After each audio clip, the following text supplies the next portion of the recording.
Back of the room, if you could try to keep it down during the discussions. I know that's sort of become like a social area back there, but please keep it at a whisper as your voice does carry up here. If you've been coming to some of these Hope conferences for a while, you will recognize this hat because Rinderman wears it to every conference that he comes to. He's the involuntary leader of the Church of Wi-Fi, which I believe is some kind of tax-deductible haven of some sort.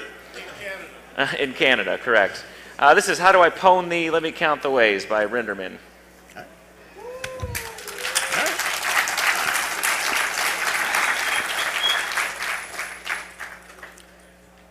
Okay. So can everybody hear me okay?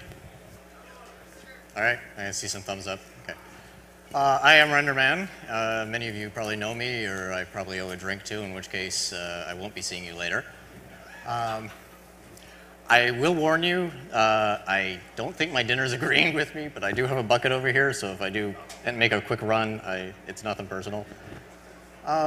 This talk is where I start getting literary with my titles. It's called How Do I Pwn Thee, Let Me Count the Ways. Now, it all started out with a conversation I had with a guy named Dino from South Africa at a convention in Toronto called Sector. We both kind of noted that the workforce, the business workforce that's out on the road a lot is increasingly mobile, increasingly using and relying on wireless devices. And most of these people, by and large can be, as dumb as toast. So there's an awful lot of opportunities for these people to, make your BOFH job kind of difficult because they're away from, your ability to smack them around and enforce the rules. They can disable things, they can do stupid things. And it's actually a rather terrifying when you look at it, how easy these people can usurp all of the security measures you put in place. This is by no means an exhaustive list. If you have any suggestions at the end, I'd love to hear them. And as part of full disclosure, I will say that there is probably not any terribly new wireless content in here.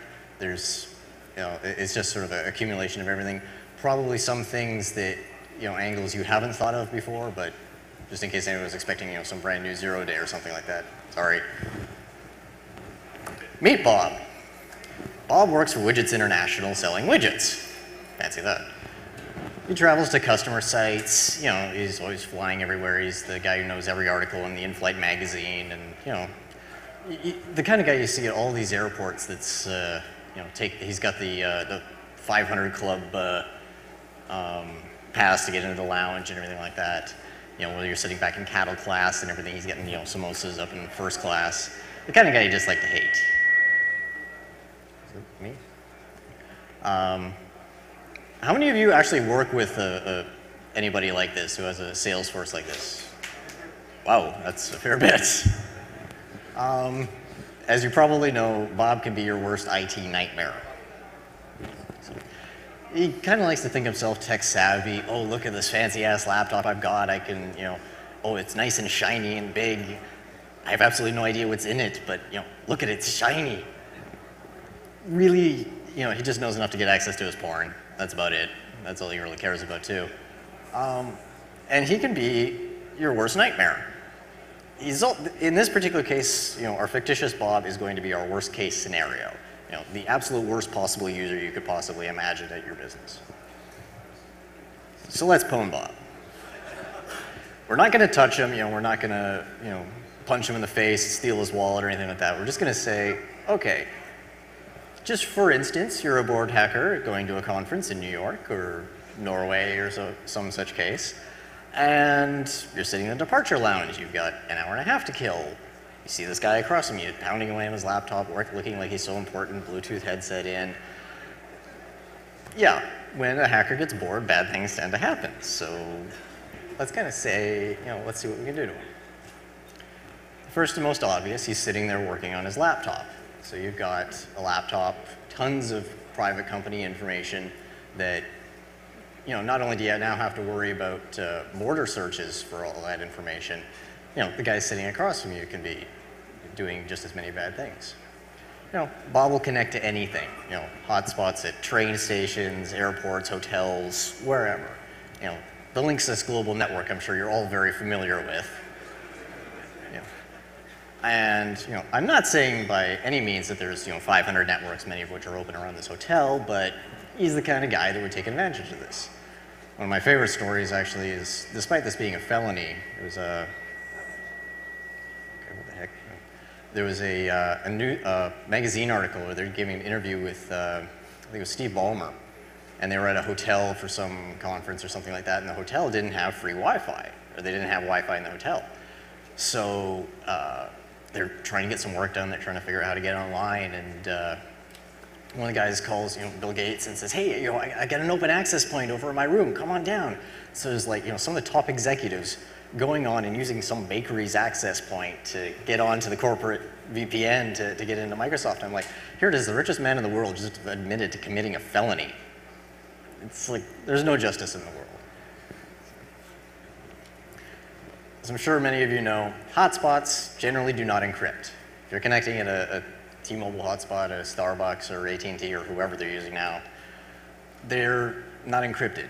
It's a service, but it's a service that anybody can see. If it's clear text, anybody can see it. They can see what you're transmitting, unless it's like SSL or VPN or something like that. The other thing is, they're also free to inject, because, I can see what you're looking for and do interesting things to respond to that. If you're not using a VPN at one of these hotspots and you've got company data going over it, you're screwed. You're gonna get boned. You've got company secrets going through the air to anybody within range. Bob probably doesn't know this. Bob is probably more worried about the fact that he can, get his email from his wife or kids, or access to whatever porn sites he's got with him, and not thinking about the company's assets. He's not thinking about the fact that he's got this, database sitting there on an open share on his computer that, oh, gee, he doesn't have a firewall. Anybody who's on the local LAN, also connected to the access point, can now start browsing his shares and, ooh, gee, look, customer list, costing for products. This could be very interesting to other people, particularly if you happen to be sitting in an airport departure lounge and you see your competition sitting across the way. Right. The usual man-in-the-middle attacks, password snarfing, all that's applicable. But a really telling example is at DEF CON 15 last year, there was about 20 access points a couple of days before the conference. There was about 20 access points that had the SSID of the hotel's network. By Saturday night, there was 150. Who's going to play Russian roulette with that? How do you know that the access point you're connecting to is actually the hotel one and not somebody just doing something nasty? Most of these hotspots don't do any authentication. They might ask you for a username and password, but there's nothing verifying, no certificate coming back saying, yes, this is me, this is an actual hotel network, no verification or anything like that. And at best, you might see, oh, it's a MAC address that's written on the sheet in your room. Well, that could be easily spoofed too. You also have to think, the attacker is on your local network. He's sitting right next to you for all intents and purposes. If you don't have a firewall up or anything like that, it's like the guy sitting in the cubicle next to Bob back at Widgets International. So all the attacks that usually would be mitigated by firewalls suddenly apply. And that's not even to speak of things like the driver vulnerabilities that have come out recently that, who knows what kind of fresh hell could be unleashed with that stuff. When I was in Norway for a conference back in February, I had basically had the worst travel experience possible, between canceled flights, airplanes having to turn around because the pilot comes on and says, yeah, we've got a broken plane, we need to get a new one, after you've been flying for an hour in this thing. Just wasn't a pleasant experience. So I'd been up for like 36 hours or so before I got to the conference, and with the time zone change, I got there just at the very beginning of the day. So I hung around. And you get tired, you get punchy. Let's start doing some experimentation. So I wanted to see if other countries, because I'd only experimented in North America, I wanted to see if other countries and continents had, enough wherewithal to realize that maybe they shouldn't be using open networks at conferences where there's, half the speaking rosters known hackers that go to DEF CON and under assumed names and everything like that. So, you know, let's see if these people really figure it out. So I fired up AirPwn, which I don't know if many of you know, but essentially when you make a request for, say, Google, you get the HTTP GET request for the image on the front page. Now, that'll take like 200 milliseconds to get there, 200 milliseconds back. If I'm in the same room as you and you're running on an unencrypted network, I can see this GET request, and with any luck, supply my own image back, fudging that it's coming from Google, and feed it back to you. And your browser says, oh, this must be the image that I was expecting, and put up, you know, whatever image it is. This is the first image I started injecting. I don't know if you can tell, but that's a 10-foot kayak and a 12-foot shark. If that doesn't say pwned, I don't know what does. Hardly anybody noticed. Most people didn't actually look at the image. They just saw this blue thing. They didn't really look at it. They didn't spend any time on it. Just a lot of like, okay, what's going on? Am I getting corrupted images? What's going on? Now, at this conference, they had 3 networks running. One was running open, one was running WEP, one was running WPA. Now, I was monitoring traffic for the 2 days of the conference. I only saw 2 logins to the WPA network, and one of those I had verified was actually for maintenance, to go in and double check it was actually running because nobody was connecting. So everybody was using the open network. And okay, after the first day, let's up the ante, let's see what, you know, if these people will actually figure out that maybe somebody could possibly be screwing with their network.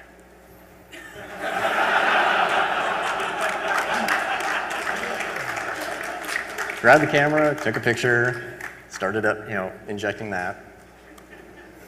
They got the hint, and I didn't get punched.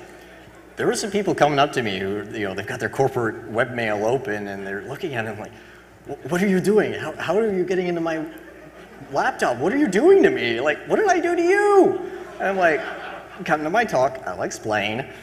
And actually, Roger Dinkeldine from the Tor project had asked me to continue doing this through the rest of the weekend because it fit very nicely into his talk about Tor and how it can actually be used to mitigate against something like this. But in this particular case, I'm just injecting my face. What else could I inject? JavaScript, you know, change DNS entries, you know, well, the classic one that AirPwn originally started with was injecting Goatsy at DEF CON. So, yeah. Yeah, that one actually confused a lot of people. People were thinking it was DNS poisoning or something weird like that. They didn't think actual, like, literal man in the middle through the air.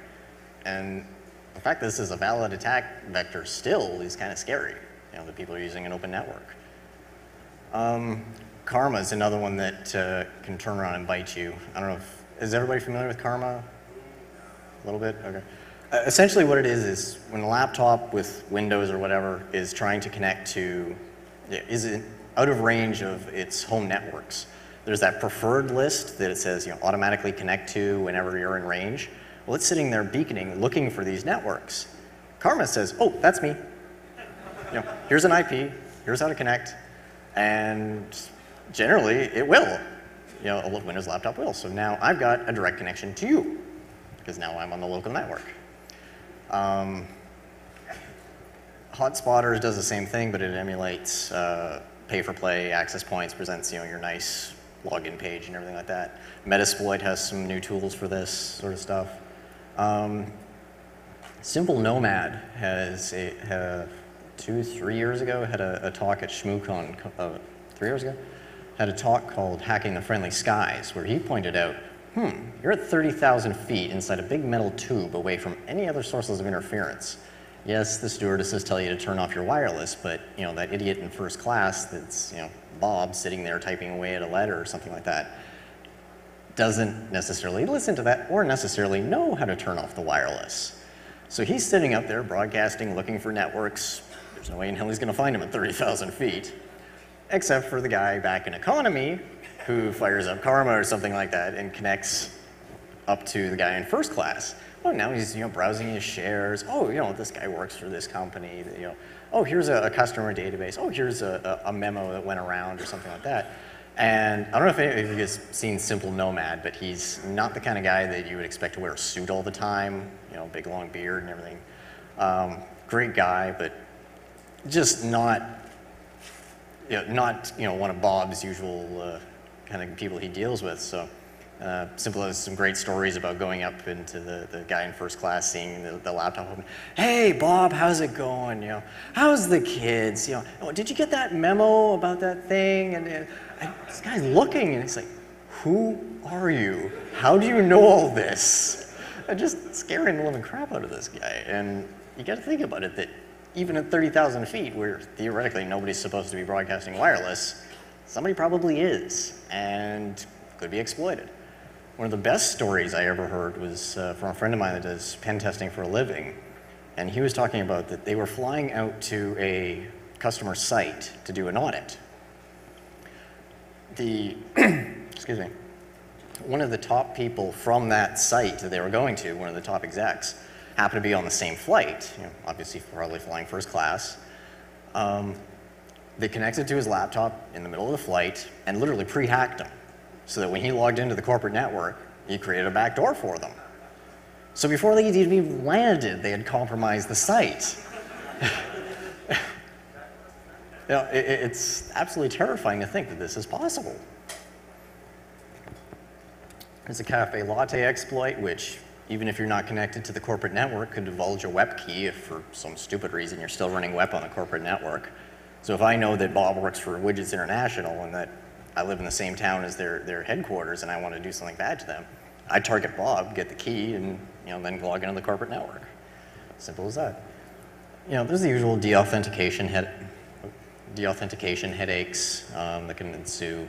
You know, some guy just fires up Void 11 or MDK or something like that and just starts deauthing everything. That's more of an annoyance situation than anything, but prevents this guy's ability to work. Generally, if your wireless is on, you're pwnable in one way or another. Through driver exploit, active exploits, something. Particularly on the road when you're not at a corporate network that can't, you can't do WPA2 radius over a hotspot at Starbucks. You could VPN in, but who knows what else could be done. Disable your Wi-Fi when not in use. Simple thing. You got guys going out there, well, turn it off on the airplane because I don't want to be on the same plane as you and crash. Use a VPN for everything. Assume you're being attacked. There's a bunch of different products out there that'll give you indications that, wait, something's hinky here, the access point just changed channel, or the MAC address just changed, or something weird like that. Good products to investigate, to put on Bob's laptop so it puts up a big sign saying, hey, you're under attack. Stop doing anything confidential. Don't trust customer networks either. I've actually heard of a couple of stories where sales guys were going out to customer networks or customer sites and say, oh, I need to get some information from the corporate network, and then logging in, going back to the corporate and bringing something down.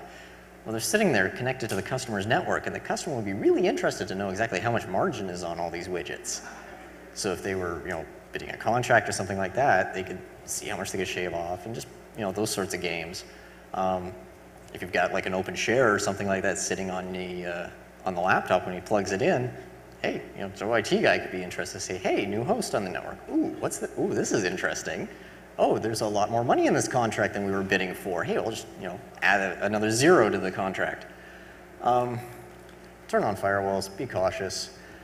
Tor is a really useful tool to have handy for this, because if you catch yourself having to use a hotspot outside of the office or something like that, what Tor does is it encrypts from your laptop over the wireless connection to a Tor endpoint, and then your connection will pop out in like Hungary or Germany or someplace like that, and then go for the actual content and come back through the same way. Yes? Google did the same thing for like a few months, like Tor. Remember they had like a little private Wi-Fi security VPN tool that they were trying to make. Not that I know of specifically. It was probably just for a short while. That's why probably I was just wondering why they took it down. It was like only there for 3 He was basically asking about Google having a similar tool that allowed you to anonymize your and encrypt your traffic on the first hop. But basically anything that would do that would mitigate a lot of these attacks because you're not seeing clear text go through. You can't inject anything. You can't ascertain anything from that. Yes, there's still vulnerabilities with Tor that you have to trust who your endpoint is that's coming out because somebody could be sniffing that. But really, you're not protecting the actual content going through, just only on that link between you and the access point in the Starbucks. Let's go after his phone. How many of you guys have, and ladies, how many of you have sales guys that seem like they've got their phone permanently welded to the side of their head and you really, really hope these things actually give brain cancer? Okay, fair number. How many of you have the sales guys with the Bluetooth headset permanently welded to their head? How many of you hate those things as much as I do? A lot of hands, okay. Bob loves it. He's got his headsets, he's got his phone. His bank, every time he does a transaction online, sends him a one-time passcode over his SMS that he then has to enter to verify the transaction. A really reasonable system. He also keeps, private company information on his phone, directory listings, that sort of stuff you typically find on a corporate phone. Now with Bluetooth, if the phone is on and discoverable, it's probably got a default PIN on it. How many of you have changed your default PIN? How many of you hadn't? Why did you put your hand up?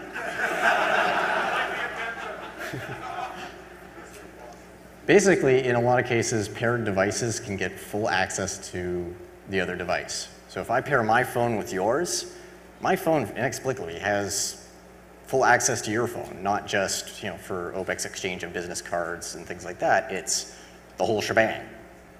Why I need that much access, I don't know.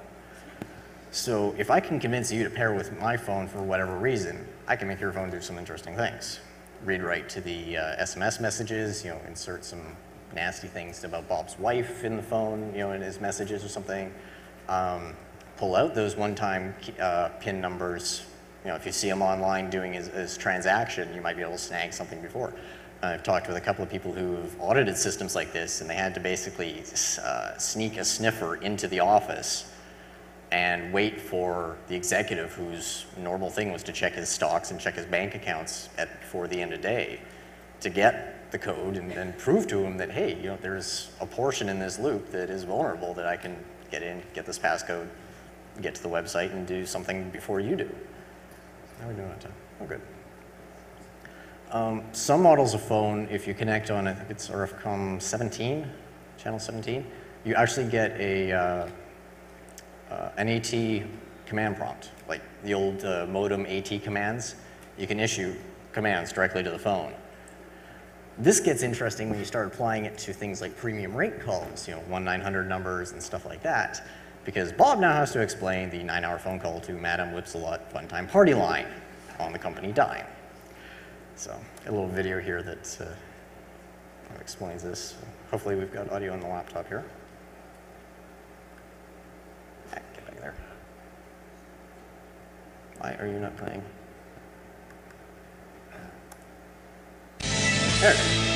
There we go. Sources have reported that Britain is in the grip of a high-tech crime wave, and one of the latest targets is one of our closest friends, the mobile phone. It's sensational, but it gets the point across. Experts have discovered a security flaw in some of the most popular Bluetooth-enabled phones that allows others to hack into your handset and take control of it.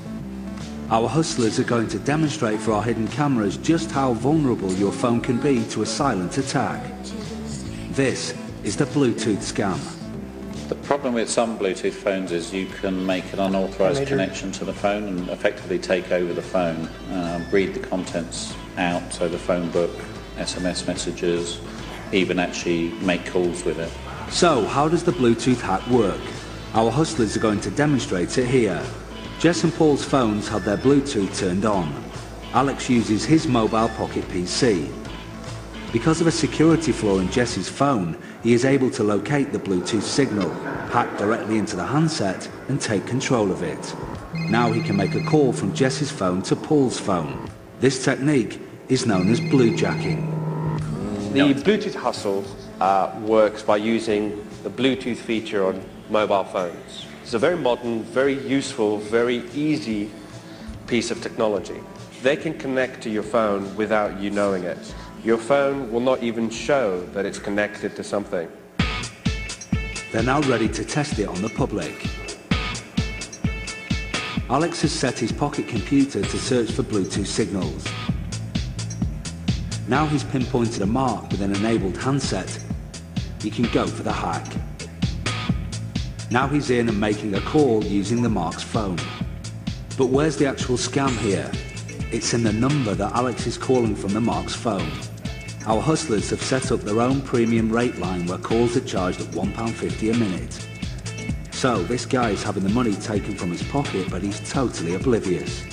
And if the mark doesn't realise his phone is calling the hustler's premium line, during his journey between Manchester and Liverpool, he will lose £75 in call charges. Ouch.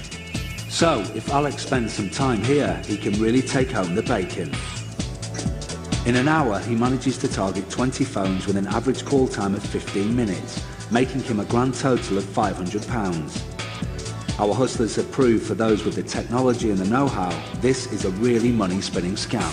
The simplest and best way to protect yourself against this scam is just simply to keep your Bluetooth turned off unless you're actually using it. If you do not switch off the Bluetooth feature on your phone when you're not using it, you're in danger of somebody finding a way in. So as you can tell, that's from Britain, but and Bluetooth over there is just so much more popular. It's absolutely crazy. But it gets the point across that if you set up a phone number on, some name that nobody's ever going to want to contest because it's so embarrassing, they're just going to pay it, you can probably make a fair bit of money. And that's kind of a terrifying thing that it's that easy. And besides, who's going to be able to prove that it wasn't Bob that actually made that phone call, that it was somebody else controlling Bob's phone? Makes you think. More Bluetooth threats centered around the headsets. Most headsets don't have any sort of input. They don't have a screen. They don't have more than one or two buttons. So the only PIN number that is necessary to connect is built in, and it's 0000 or 1234. There's no way to change that. So you can use certain attacks like Blue Bump, which would disconnect the headset from the phone. It automatically would go back into discoverable mode. You could then connect to the headset and turn around and start listening to Bob's conversations. Or, if you want to get really mean, you can start injecting audio. This also applies to built-in car headsets, where it uses the stereo system to do the Bluetooth. So you can imagine if you were following along behind Bob and his CTO and they're having a conversation, you could literally have a bug in that car by connecting to the Bluetooth headset built in and listen back in the car, 3 car links back. Now, I've seen this a number of times where somebody will go into a board meeting or something, take out their phone, turn it off out of courtesy, but they won't turn off the headset. They'll take it off, put it in a pocket, or just leave it on and look really silly with this blinking blue light that just distracts everybody. But think about it, if this thing has gone back to discoverable mode, it's a little bug. It's a bug in the boardroom broadcasting everything that's said. And I know that there's some military specifications that say that if you're in a classified meeting or something like that, you have to take your phone out, take the battery out, and put it in front of you. I cannot find, and correct me if I'm wrong, but I cannot find any regulations that talk about the headsets, because a lot of the headsets, you can't take the battery out. So, but I really like the idea of injecting audio, because there are so many people who, you get these schizophrenic situations, and you'd really like to pull the old real genius situation. But you end up with, there we go. Have a good idea on that? Come on. So what are you doing tonight? Nothing. Do you want to go to a party with me? Yeah. We could just go to my place before and hang out. Yeah, that sounds awesome. Hold on. I thought you were talking. You can't always be smooth, but your beer should be. With a specially lined can to seal in the taste, Keystone Light is always smooth, even when you're not. I'm really sorry about what just happened. Oh, that's cool. I feel embarrassed. Just a second. Oh, man. I hate headsets, and like I have one for when I'm driving, but you know, you put it on, you make your call, you take it off. It's when you're standing in Dunkin' Donuts or something like that, and there's that little blue light flashing in you. It's like, how special are you that you have to get that phone call in the next 5 seconds? It's like, just take the things off, please, or else. I have this dream of being able to do this en masse. I would absolutely love to find like a room full of bankers or something like that at some big meeting. You know, disconnect all their phones, connect up to all their headsets at once and go, I know where you hid the money. I just see who runs. Yeah, put that in there and just rattle their cage a bit. This is a new addition. While rummaging through Bob's phone and in his SMSs, we find some certain messages that get our interest. And these messages have a 5-digit number prefix. And judging by the content within the message, you could probably figure out what the device is. There are some things that should just not be wirelessly enabled. By default, according to the manufacturer, these devices are not discoverable, but who thought this was a good idea? Have you figured it out yet?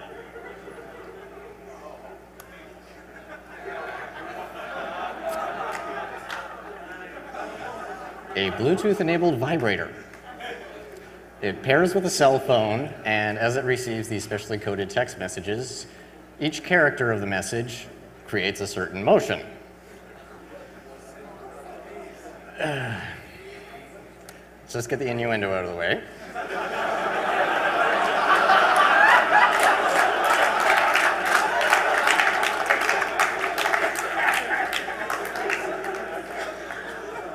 We all good?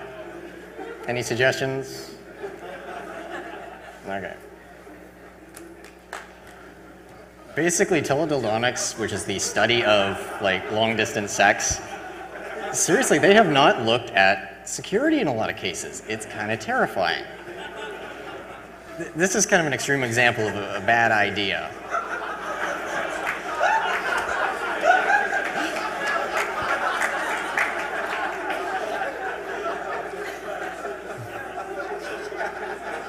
But seriously though, think about it. If they haven't spent time thinking about security, they think that this is just a good idea for, you know, some sort of remote stimulation.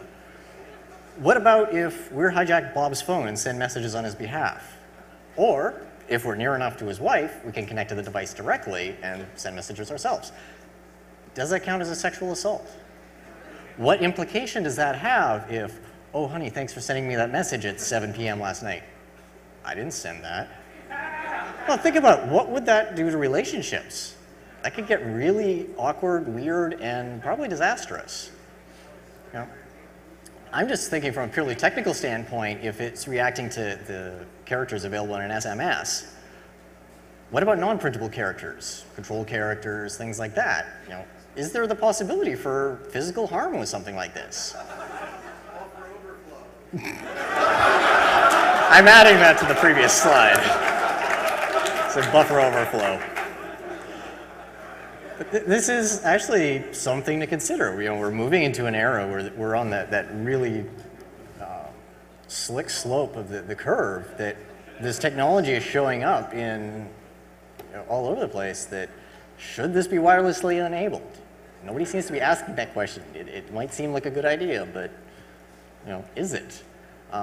Seriously, I would love if somebody could like front the cash to get one of these things. They ain't cheap. And shut up. No, but if something like this could show up at like a DEF CON Wireless Village or something like this, tear it apart, fuzz it, like see what the implications are of this. You know, I think it'd actually be very telling to see how this other new field has not thought about security. So, how do you stop Bluetooth threats in general? Just turn off Bluetooth. Like, how many of you use Bluetooth on a regular basis? How many of you find you have really crappy battery life when you do? So turn off the Bluetooth and you get better battery life. You know, if you're not using it, then just turn it off. Change the default pin if you can. Some new headsets you can actually plug into a USB and actually interact with them and change the pins. But in general, most headsets, it's a default. I like what Motorola has done where it's only discoverable and will accept connections when you've held down the button for a few seconds, and it puts it in discoverable mode for 60 seconds. If possible, limit access to what parts of the device, a connected device can get to. Does somebody need access to your phone book if you're just trying to exchange a business card, or to your SMSs or something like that? If you can limit exactly what they're capable of, you won't have nearly as much fear if somebody is using this. And just in general, consider the security implications of bringing these devices into a possibly secure environment. I know a lot of government and military has probably thought of this, but there's probably some companies that haven't. And hopefully talks like this will get some of that attention there. Let's go after his keys. Bob has one of those RFID prox cards for his office. Carries it on a lanyard, sitting on his belt, along with his the other side of it is his picture ID. If you really want an interesting talk, check out Johnny Long's No Tech Hacking. He has a whole section on being able to photograph and replicate those badges. How many of you actually use these at the office and have them accessible all the time? Right? How many of you know that a lot of those, if you haven't set them up in about the last 5 years, their legacy system can be easily cloned? Just a few of you. CQ.cx.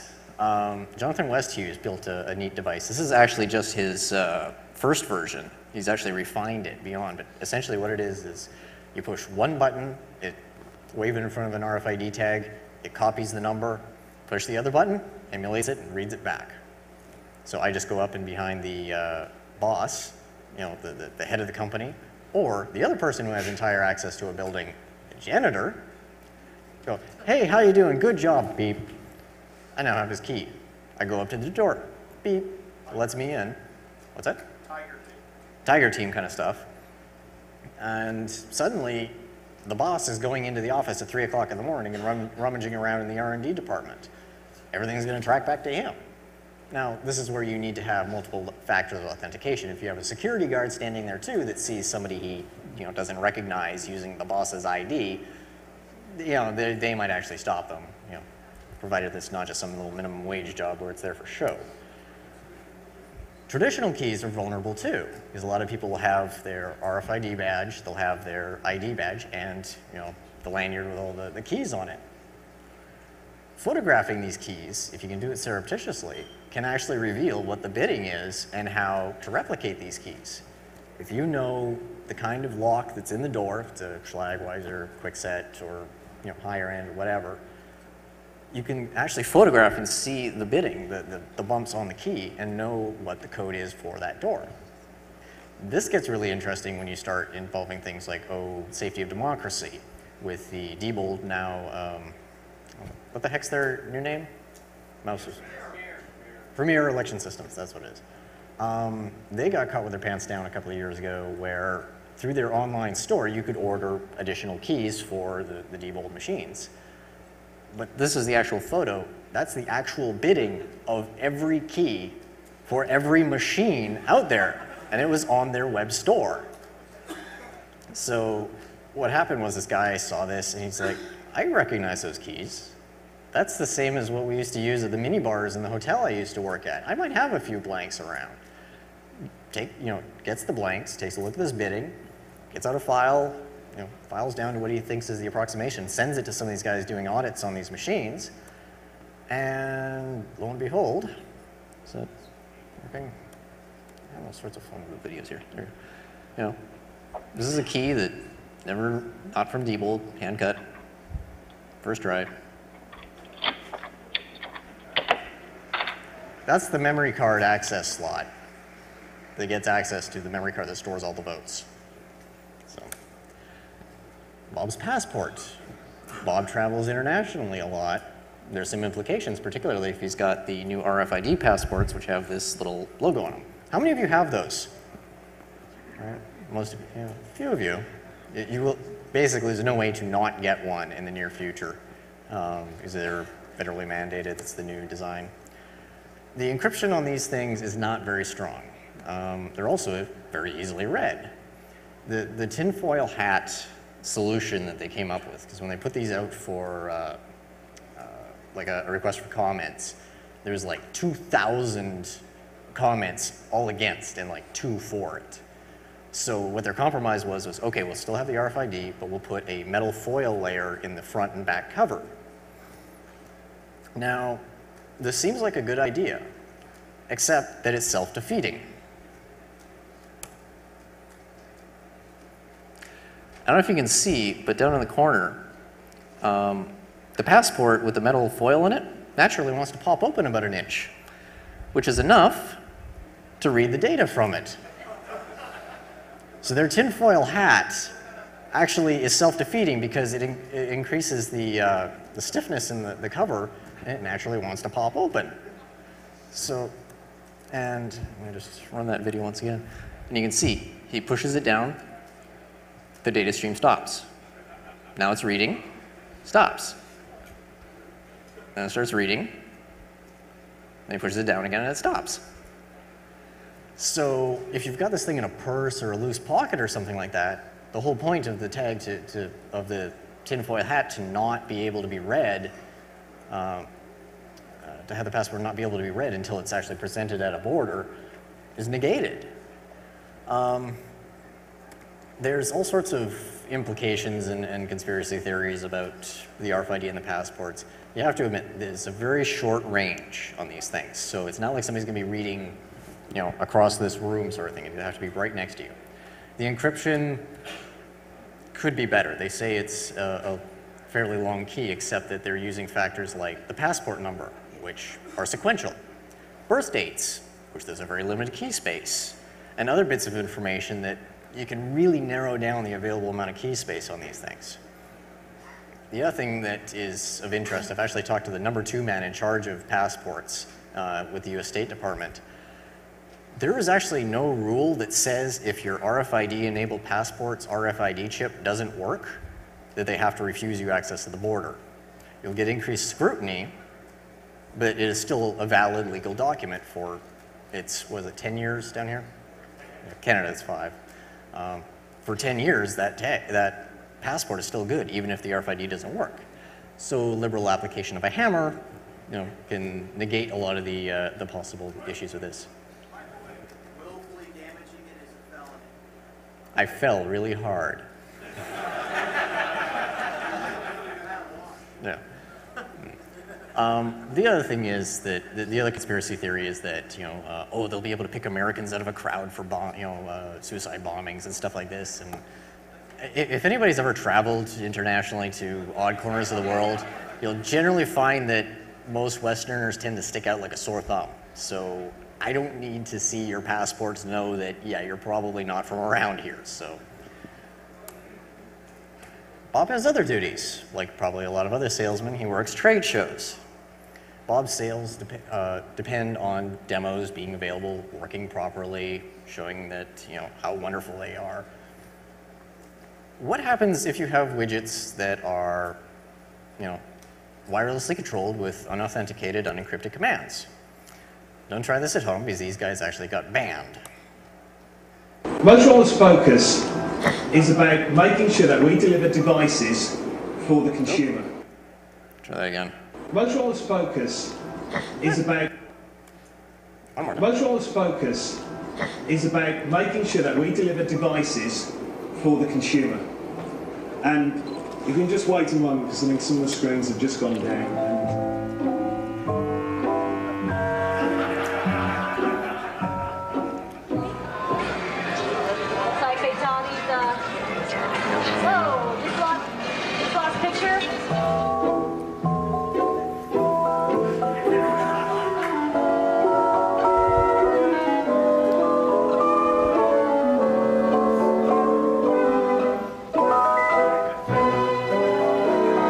Guitar Hero.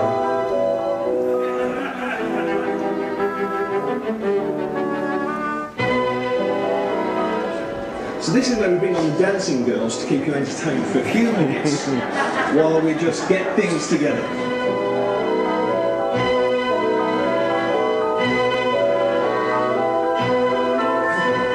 I think we're going to ignore this screen and we're going to get going on the rest, so I do apologise for the technical hitch. Let's take a look at what he got up to on his trip to Vegas. Hey, Jeremy, thanks for the camera phone, thanks for the credit card. I'm going to do my best to spend your money wisely and show off what your phone can do for your conference in Vegas. Mid-air, 2 to 0. Just lost picture one more time. 1, 2, 3, go! And they're off, ladies and gentlemen. What you're witnessing here is rock band history in the making. Let me explain. We have these. Hold on, get my part.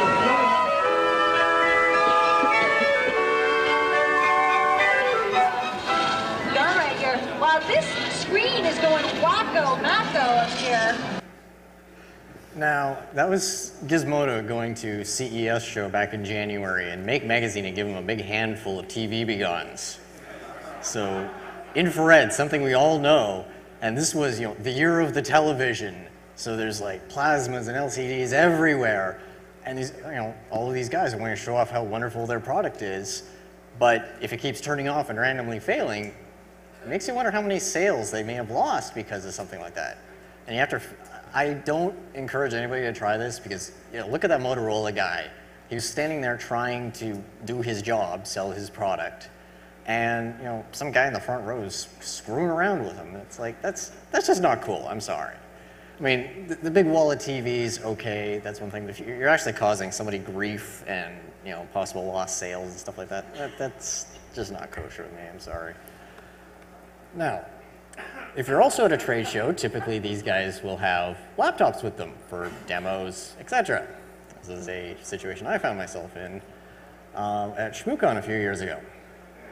An unnamed vendor had a laptop showing off their product, a very expensive product. I was standing in line waiting for registration to start, and I get bored easily, and I'm standing there waiting for registration to open, like looking at their product. I'm like, oh, that's interesting. And they got all these little USB hubs that they're giving away. They light up, and they've got them all daisy chained together, and they need to provide power to show that they light up. So I had them plug into the demo laptop.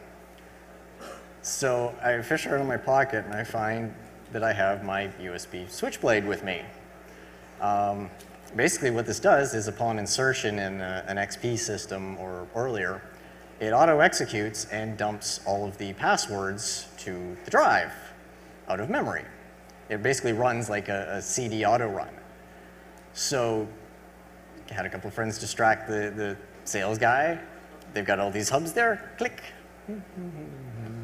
Click. And I had an entire dump of all the passwords they had on the system on here. I'm not content to just go neener, neener, neener. Look what I got. I go for show.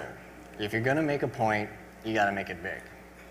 So borrowed a projector, took the log, scrubbed the passwords, so it was just only the first couple of characters. I'm not a complete jerk. Borrowed a projector, set up my laptop. The booth next to them was this guy down here, actually. We spun around one of their signs and used it as a screen, and proceeded to project the passwords on the screen right beside the booth of the unnamed company. And then I stood up on a chair and basically made the pronouncement that, ladies and gentlemen, remember that you are at a security conference and you have to secure your ports. Not just your network ports, but your USB ports. And proceeded to explain what I had done. The best part was that the woman who was manning the booth at the time, her cohort had actually gone off to lunch and had been warning her, don't connect to the network. There's a bunch of evil hackers around here. You don't know what they'll do, you're thinking. And it was his laptop I got. So, lesson learned, he basically had to report back that there was an incident, but it was a marketing laptop, so they were doing it right. It was a marketing laptop. Before it got connected back to the corporate network, it got scrubbed. So the only thing that was on there was like his personal passwords for like MSN and stuff like that. But you have to think that a lot of these passwords were identical for various uses. One of these could theoretically also cover corporate assets too. So even though it never actually touched the corporate network, there's some conjecture you can make out of that. The major repercussion of this was that the guy had to admit publicly that he had done this and gotten owned. He also had to wear a big foam cowboy hat for an entire day as punishment too. So what have we done to Bob? We pwned his laptop, pwned his data, his cell phone. We pwned his wife, his keys, his demos, his ability to work. And this is all without touching the guy, just sitting across from him in a room. So suggestions of your own, I'd love to hear them. I've got just a couple of minutes left. Anybody got anything right off the top of your head? Yep. Oh, we got a microphone here.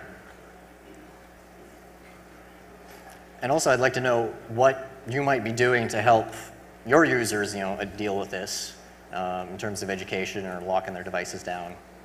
I'm very curious. Well, I'm not a security pro. I just tell everybody I know and work with to take anything that transmits off. But are you familiar with the PRC 343 personal roll radio? No. Okay, it's a piece of military equipment. It's a That's why. inter-squad radio used by troops in the squad. It runs on the 2.4 gigahertz frequency. There are two families. One runs at 50 milliwatts, one runs at 100 milliwatts. It also uses Bluetooth for the push-to-talk sequence. Oh, boy. You can get deactivated units on eBay and then reassemble them and make them work. That could be interesting. That's all I have to say. Okay. Thank you. If you don't mind finding that how to secure your Wi-Fi slide again real quick.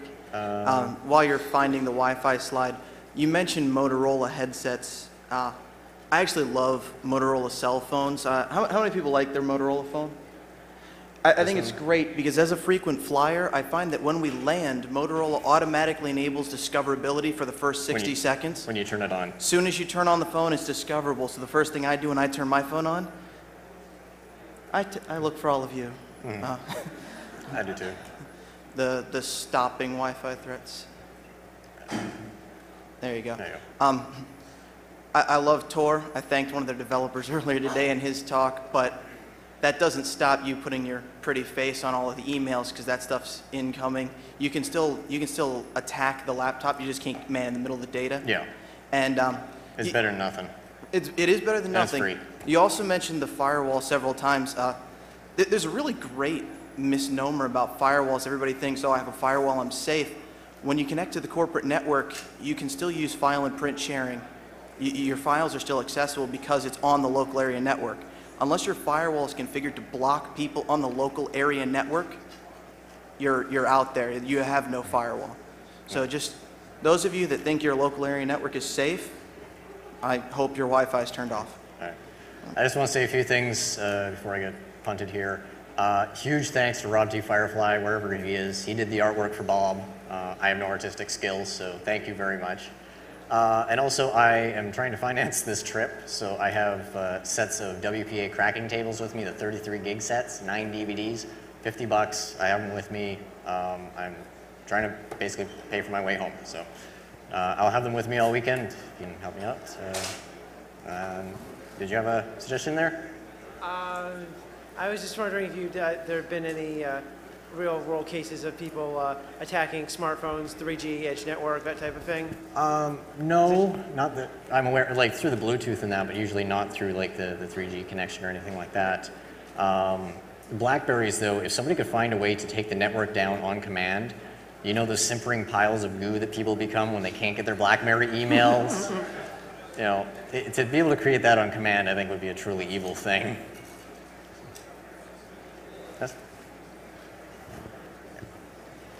1 minute. All right. The Google thing that was mentioned earlier, yep. I believe it was actually the complete opposite of a secure system. It was actually Google's attempt at an internet accelerator like NetZero does, where it caches your internet connections for you. But this led to a lot of websites, people being logged into each other's sessions. Okay.